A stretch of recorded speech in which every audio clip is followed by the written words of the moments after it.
कर्पूरगौरं करुणावतारं संसारसारं भुजगेन्द्रहारं सदा वसन्तं हृदयारविन्दे भवं भवानी सहितं नमामि। बोलिए शंकर भगवान की जय। बोलिए शिव महापुराण की जय। बोलिए हिंदू सनातन धर्म की जय।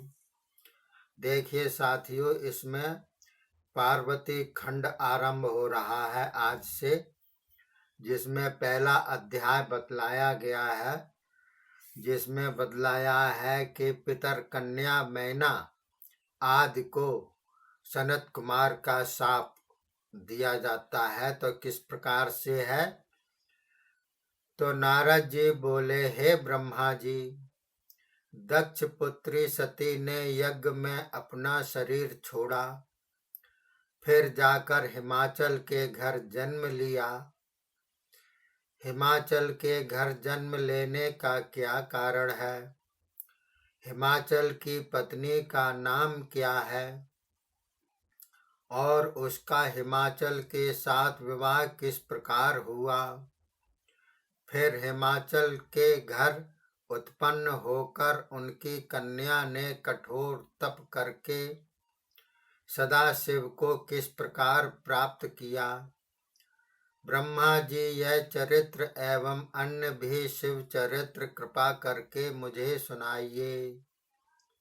तब ब्रह्मा जी बोले, हे नारद जी, अब तुम सुनने के लिए सावधान हो जाओ और आप श्रोतागण भी सावधान हो जाएं। मैं तुम्हें प्रथम मैना की उत्पत्ति एवं उसका हिमाचल के साथ विवाह का प्रसंग सुनाता हूँ। हे नारद जी, राजा दक्ष की 60 कन्याएं थीं, जिसमें से स्वधा नामक कन्या का विवाह पितरों के साथ हुआ था। उसी कन्या से मैना, धन्या तथा कलावती नाम से 3 कन्या हुईं। यह तीनों बड़ी होकर भगवान विष्णु के दर्शन करने के लिए एक बार वैकुंठ में गईं। वहां बहुत से सिद्ध आदि देवगणों की सभा लगी हुई थी। वे तीनों बहनें वहां पहुंचकर विष्णु भगवान को प्रणाम करके बैठ गईं। इतने में सनक आदि चारों भाई वहां आ गए। उन्हें देखकर सारे सभा के लोग उनके सन्मुख खड़े हो गए और प्रणाम किया, किंतु शिव माया से मोहित ये तीनों बहनें वहां बैठी रहीं, न उठी, न प्रणाम किया। सनकादिकों ने यह देख लिया। तब वे कहने लगे, हे कन्याओं, तुम पितरों की कन्या होकर भी अपराध कर बैठी हो। तुमने मनुष्यों के समान अभिमान किया है। अतएव तुम यहाँ रहने के योग्य नहीं हो।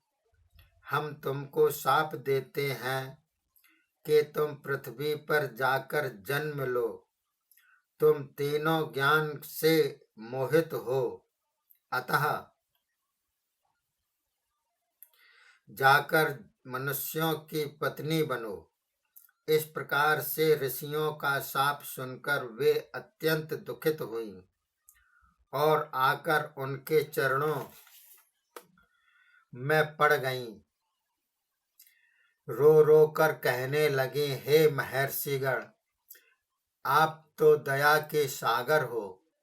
हम मूढ़ा आपके प्रभाव को नहीं जान सकी। तभी इस प्रकार का हमसे अपराध हो गया है। अब कृपा करके क्षमा करें।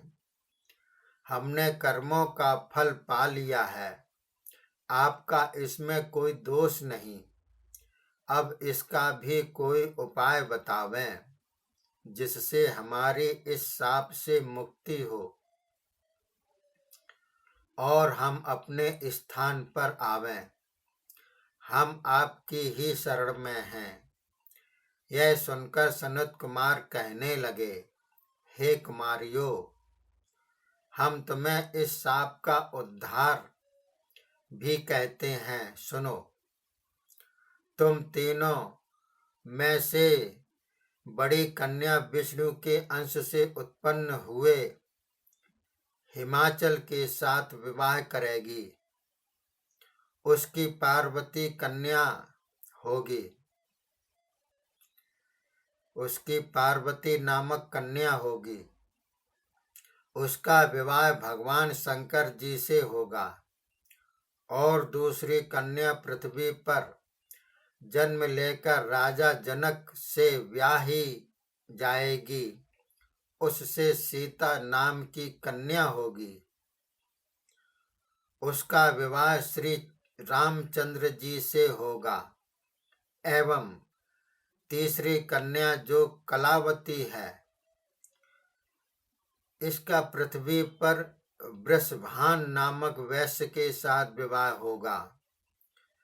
इसकी भी कन्या होगी जिसका नाम राधा होगा। वह गोलोक वासिनी राधा गुप्त भाव से स्नेह के कारण भगवान कृष्ण से विवाह करेगी। इस प्रकार से तुम्हारा पुत्रियों के प्रभाव से उनके पतियों के लोकों में निवास हो जाएगा। तुम्हारी पुत्रियों की कृपा से ही तुम्हारा उद्धार होगा। इस प्रकार उन पितरों की कन्याओं को कहकर सनत कुमारादिक चारों भाई वहां पर से अंतर्धान हो गए। बोलिए शंकर भगवान की जय। और दूसरे अध्याय में हिमाचल मैना का विवाह बतलाया गया है। तो ब्रह्मा जी बोले, हे नारद जी, भारतवर्ष की उत्तर दिशा में पर्वतों के राजा हिमाचल नाम के एक बड़े भारी पर्वत हैं। उनका रूप रिद्धि सिद्धि आदि तो चराचर जगत में प्रसिद्ध ही है। फिर भी हे नारद जी, उसका थोड़ा सा वर्णन मैं भी करता हूँ।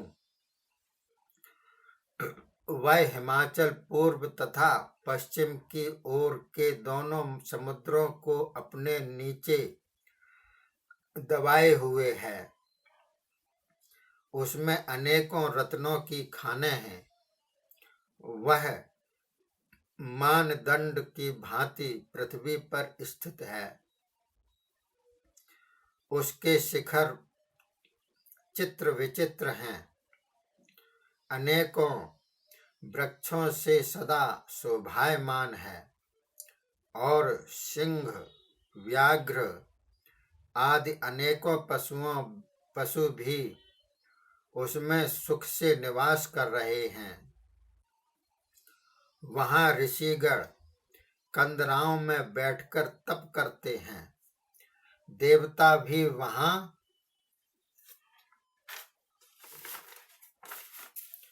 विहार किया करते हैं। अनेकों धातुएं भी वहां से प्राप्त होती हैं। महात्माओं को तप की सिद्धि भी वहां से मिलती है। मानो वह तप की सिद्धि प्राप्त करने का एक स्थान है। वह रत्न समूहों से परिपूर्ण अंग प्रत्यंगों से परम सुंदर हैं। विष्णु अंश से उत्पन्न हुआ वह शैलराज पितर देवता आदि सबको सुख देने वाला है। किसी समय में पर्वतराज के मन में इच्छा हुई कि मैं विवाह करूं। अपनी इच्छा उसने देवताओं के सन्मुख प्रकट की। तब देवता हिमाचल के विवाह हो जाने पर अपना स्वार्थ सिद्ध का होता देखकर पितरों के पास जाकर कहने लगे, हे पितरगण, हमारे कहने पर विश्वास रखकर अपनी मैना कन्या का विवाह हिमाचल पर्वतराज के साथ कर दो, जिससे सबको सुख मिलेगा, हमारे दुख दूर हो जाएंगे। देवताओं के ऐसा कहने पर पितरों को सनत कुमार जी के शाप का भी स्मरण हो आया। तब उन्होंने अपनी मैना कन्या का विवाह विधि पूर्वक हिमाचल के साथ कर दिया। विवाह समय में हर्यादि एवं वामदेवादि ऋषिगण भी वहां आए। प्रसन्न होकर अनेकों उत्सव किए। पितरों ने अनेकों रत्नों का दहेज देकर अपनी पुत्री मैना को हिमाचल के साथ विदा कर दिया। देवता भी प्रसन्न हो गए। सती तथा सदाशिव का स्मरण करते करते अपने अपने लोकों में चले गए। हिमाचल मैना को लेकर अपने स्थान पर आ गए। उस समय तीनों लोकों में खुशियां मनाई गईं। हिमाचल ने भी ब्राह्मण बंधुओं को दान पुण्य भोजन एवं बहुत से रत्न प्रदान किए। ब्राह्मणगण दान द्रव्य लेकर हिमालय को आशीर्वाद करते हुए अपने अपने स्थानों पर चले गए। उसके बाद मैना को सुख देने के लिए नंदवन एवं उपवन आदि में जाकर विहार करने लगे। बोलिए शंकर भगवान की जय। बोलिए शिव महापुराण की जय। ये दूसरा अध्याय भी समाप्त होता है। तीसरे अध्याय में देवताओं का उपदेश तथा शक्ति की स्तुति बतलाई गई है, जो कि अगले एपिसोड में मैं आपको बतलाऊंगा। तब तक के लिए धन्यवाद। जय हिंद, जय भारत।